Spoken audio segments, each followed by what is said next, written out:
दोस्तों, युद्ध किसी का भी हो और किसी भी कारण हो, परंतु इसमें होने वाला सबसे ज्यादा नुकसान युद्ध में मारे गए सैनिकों की पत्नियों का होता है। और यह तो आप सभी जानते ही हैं कि धर्म और अधर्म के बीच हुए महाभारत के युद्ध में अनेकों सैनिकों ने इस युद्ध को मिलकर लड़ा था और कुछ चंद योद्धाओं को छोड़कर सभी योद्धाओं की इस युद्ध में मौत हो गई थी। ऐसे में क्या आपने कभी सोचा है कि महाभारत युद्ध में मारे गए सैनिकों की पत्नियों का बाद में क्या हुआ था? वैसे कहा जाता है कि कुरुक्षेत्र के मैदान में अपना खून बहाने वाले सभी योद्धा महाभारत युद्ध के 15 वर्ष बाद जीवित हो उठे थे। वैसे इस बात में कितनी सच्चाई है? क्या हुआ था महाभारत युद्ध के बाद बची हुई विधवाओं का? और क्या सच में उस युद्ध के 15 साल बाद सभी योद्धा जिंदा हो गए थे? जानेंगे इन सभी सवालों के जवाब आज की अपनी इस वीडियो में, इसलिए हमारे साथ अंत तक जरूर बने रहे। दोस्तों, महाभारत के युद्ध के बाद पांडुपुत्र युधिष्ठिर का हस्तिनापुर के नरेश के रूप में राज्याभिषेक किया गया, जिसके बाद युधिष्ठिर हस्तिनापुर के धर्म और न्यायपूर्वक शासन करने वाले राजा बने। कहा जाता है कि धर्मराज युधिष्ठिर प्रतिदिन माता कुंती, धृतराष्ट्र व गांधारी का आशीर्वाद लेने के बाद ही राजकाज का काम करते थे। पांडवों की सेवा से हस्तिनापुर की प्रजा बहुत खुशहाल थी, लेकिन इसी प्रजा की कुछ स्त्रियां भी थीं जो खुश नहीं थीं, क्योंकि उनके पति महाभारत युद्ध में वीर गति को प्राप्त हो गए थे।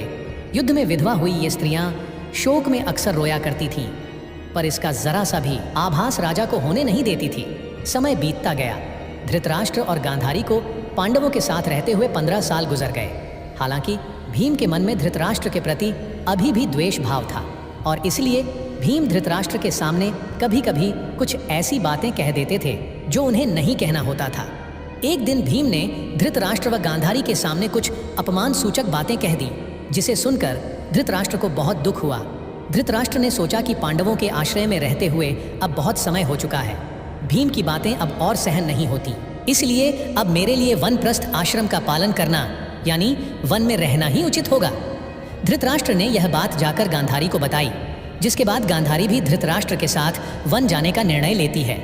हालांकि जब यह बात विदुर और संजय को पता चली तो वह भी धृतराष्ट्र और गांधारी के साथ वन जाने का फैसला करते हैं। अब धृतराष्ट्र युधिष्ठिर को बुलाते हैं और उनके सामने पूरी बात कहते हैं। पहले तो युधिष्ठिर को बहुत दुख हुआ, लेकिन बाद में महर्षि वेदव्यास के कहने पर युधिष्ठिर मान गए। जब युधिष्ठिर को पता चला कि धृतराष्ट्र व गांधारी के साथ विदुर और संजय भी वन जा रहे हैं तो उनका दुख और भी बढ़ जाता है। धृतराष्ट्र युधिष्ठिर को बताते हैं कि वे कार्तिक मास की पूर्णिमा को वन के लिए यात्रा करेंगे। वन जाने से पहले धृतराष्ट्र ने अपने पुत्रों व अन्य परिजनों के श्राद्ध के लिए युधिष्ठिर से धन मांगा। भीम ने ईर्ष्यावश धृतराष्ट्र को धन देने से इनकार कर दिया। तब युधिष्ठिर ने उन्हें फटकार लगाई और धृतराष्ट्र को बहुत सा धन देकर श्राद्ध कर्म संपूर्ण करवाया। तय समय पर धृतराष्ट्र, गांधारी, विदुर और संजय ने वन यात्रा प्रारंभ की। इन सभी को वन जाता देख पांडवों की माता कुंती ने भी वन में निवास करने का निश्चय किया। हालांकि पांडवों ने उन्हें समझाने का बहुत प्रयास किया, लेकिन कुंती भी धृतराष्ट्र और गांधारी के साथ वन चली गई। राजमहल से निकलने के बाद धृतराष्ट्र आदि ने पहली रात गंगा नदी के तट पर बिताई। कुछ दिन वहां रुकने के बाद धृतराष्ट्र, गांधारी, कुंती, विदुर व संजय कुरुक्षेत्र आ गए। यहाँ पर उन्होंने महर्षि वेदव्यास से वनवास की दीक्षा ली और सभी वन में महर्षि सतयुग के आश्रम में निवास करने लगे। वन में रहते हुए धृतराष्ट्र घोर तपस्या में लीन हो गए। कहा जाता है कि धृतराष्ट्र का तप इतना कठोर था कि उनके शरीर का मांस सूख गया और सिर पर महर्षियों की तरह जटाएं आ गई। गांधारी और कुंती भी तप में लीन हो गई। विदुर और संजय इनकी सेवा में लगे रहते और तपस्या किया करते थे। इस तरह वन में रहते हुए धृतराष्ट्र आदि को 1 साल बीत गया। उधर हस्तिनापुर में एक दिन पांडवों में सबसे छोटे सहदेव के मन में यह बात आई कि वन में रह रहे अपने परिजनों को देखा जाए। उन्होंने यह बात अपने पांडव भाइयों को बताई। तब युधिष्ठिर ने अपने सेना प्रमुखों को बुलाया और कहा कि वन जाने की तैयारी करो। हम अपने भाइयों व परिजनों के साथ वन में रह रहे महाराज धृतराष्ट्र, माता गांधारी व कुंती आदि के दर्शन करेंगे। इस प्रकार पांडवों ने अपने पूरे परिवार के साथ वन जाने की यात्रा प्रारंभ की। पांडवों के साथ वे नगरवासी भी थे जो धृतराष्ट्र आदि के दर्शन करना चाहते थे, और इनमें वह सभी विधवा महिलाएं भी थीं जिनके पति महाभारत के युद्ध में मारे गए थे। पांडव अपनी सेना और प्रजा के साथ चलते चलते उस स्थान पर आ गए जहां धृतराष्ट्र, गांधारी और कुंती रहते थे। जब युधिष्ठिर ने उन्हें देखा तो वह बहुत प्रसन्न हुए, लेकिन मुनियों के वेश में अपने परिजनों को देखकर उन्हें दुख भी हुआ। धृतराष्ट्र, गांधारी और कुंती भी अपने पुत्रों और परिजनों को देखकर बहुत प्रसन्न हुए, लेकिन जब युधिष्ठिर को वहां विदुर जी कहीं दिखाई नहीं दिए तो युधिष्ठिर ने धृतराष्ट्र से उनके बारे में पूछा। धृतराष्ट्र ने बताया कि वे वन में कठोर तप कर रहे हैं। हालांकि उसी समय युधिष्ठिर को विदुर आश्रम की तरफ आते हुए दिखाई दिए, लेकिन आश्रम में इतने सारे लोगों को देखकर विदुर पुनः लौट जाते हैं। जब युधिष्ठिर ने विदुर को लौटते हुए देखा तो वह वन की तरफ विदुर के पीछे दौड़ पड़े। वन में युधिष्ठिर को विदुर एक पेड़ के नीचे खड़े दिखाई दिए, और जब युधिष्ठिर विदुर जी के समक्ष गए तब विदुर जी के शरीर से प्राण निकलकर युधिष्ठिर में समा गए। जब युधिष्ठिर ने यह देखा कि विदुर जी के शरीर में प्राण नहीं है तो उन्होंने उनका दाह संस्कार करने का निर्णय लिया। तभी आकाशवाणी हुई कि विदुर जी संन्यास धर्म का पालन करते थे, उनका दाह संस्कार करना उचित नहीं है। यह बात युधिष्ठिर ने आकर महाराज धृतराष्ट्र को बताई। युधिष्ठिर के मुख से यह बात सुनकर सभी को बड़ा आश्चर्य हुआ। युधिष्ठिर और उनकी पूरी प्रजा ने वह रात वन में बिताई। अगले ही दिन धृतराष्ट्र के आश्रम में महर्षि वेदव्यास आए। युधिष्ठिर ने विदुर जी द्वारा शरीर त्यागने की घटना वेदव्यास जी को बताई।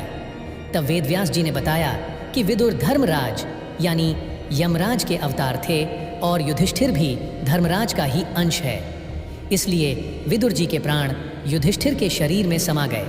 सबसे मिलने के बाद वेदव्यास जी वापस लौटने लगे। तब उन्होंने देखा कि धृतराष्ट्र व गांधारी सहित सभी हस्तिनापुर के वासी युद्ध के इतने दिनों बाद भी अपने उन बंधुओं और घर वालों के शोक में डूबे हुए हैं जिन्होंने महाभारत युद्ध में वीर गति पाई थी। ऐसे में महर्षि वेदव्यास धृतराष्ट्र, गांधारी और कुंती से कहते हैं कि आज मैं तुम्हें अपनी तपस्या का प्रभाव दिखाऊंगा, तुम्हारी जो इच्छा हो वह मांग लो। तब धृतराष्ट्र और गांधारी ने युद्ध में मृत अपने पुत्रों तथा कुंती ने कर्ण को देखने की इच्छा प्रकट की। द्रौपदी सहित हस्तिनापुर के वासियों ने भी कहा कि वह भी अपने परिजनों को देखना चाहते हैं। महर्षि वेदव्यास ने कहा, ऐसा ही होगा। युद्ध में मारे गए जितने भी वीर हैं उन्हें आज रात तुम सभी देख पाओगे। ऐसा कहकर महर्षि वेदव्यास ने सभी को गंगा तट पर चलने के लिए कहा। महर्षि वेदव्यास के कहने पर सभी गंगा तट पर एकत्रित हो गए और रात होने का इंतजार करने लगे। सूर्यास्त होने के बाद महर्षि वेदव्यास ने गंगा नदी के जल में खड़े होकर अपने तपोबल से महाभारत युद्ध में मारे गए सभी योद्धाओं को बुलाया। थोड़ी ही देर में भीष्म, द्रोणाचार्य, कर्ण, दुर्योधन, दुशासन, अभिमन्यु, धृतराष्ट्र के सभी पुत्र, घटोत्कच, द्रौपदी के 5 पुत्र, राजा द्रुपद, धृष्टद्युम्न, शकुनी, शिखंडी सहित महाभारत युद्ध के सभी योद्धा जल से बाहर निकल आए। अपने मृत परिजनों को वापस से अपने सामने देखकर सभी हस्तिनापुरवासी बहुत प्रसन्न हो गए। कहा जाता है कि महर्षि वेदव्यास ने धृतराष्ट्र व गांधारी को दिव्य नेत्र भी दिए थे ताकि वह भी अपने पुत्र को देख सके। जब सभी ने अपने अपने परिजनों की बात की तो उन्हें विश्वास हो गया कि उनके परिजन मृत्यु लोक के सभी कष्टों से मुक्ति पाकर अब अन्य लोक में प्रसन्नता पूर्वक रह रहे हैं। सारी रात अपने मृत परिजनों के साथ बिताकर सभी के मन में जो शोक था वह समाप्त हो गया। यह मुलाकात सिर्फ एक रात की ही थी। सूर्योदय से पहले महर्षि वेदव्यास जी के कहने पर सभी योद्धा अपने अपने लोक जाने के लिए वापस से गंगा जल की डुबकी लगाकर अदृश्य होने लगे। पर अपने पति को वापस से अपने से दूर जाता देखकर हस्तिनापुर की विधवा स्त्रियां दुखी हो जाती हैं।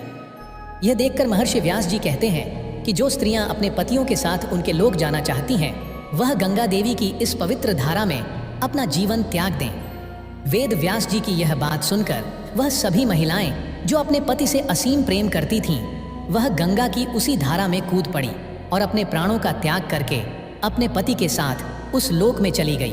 तो दोस्तों, इस तरह महर्षि वेदव्यास की वजह से महाभारत युद्ध के 15 वर्षों के बाद युद्ध में हुई विधवा स्त्री को यह सौभाग्य मिला कि वह अपने मृत पति के साथ उनके लोक जा सके। तो दोस्तों, इस वीडियो में बस इतना ही। वीडियो पसंद आई हो तो चैनल को सब्सक्राइब करें।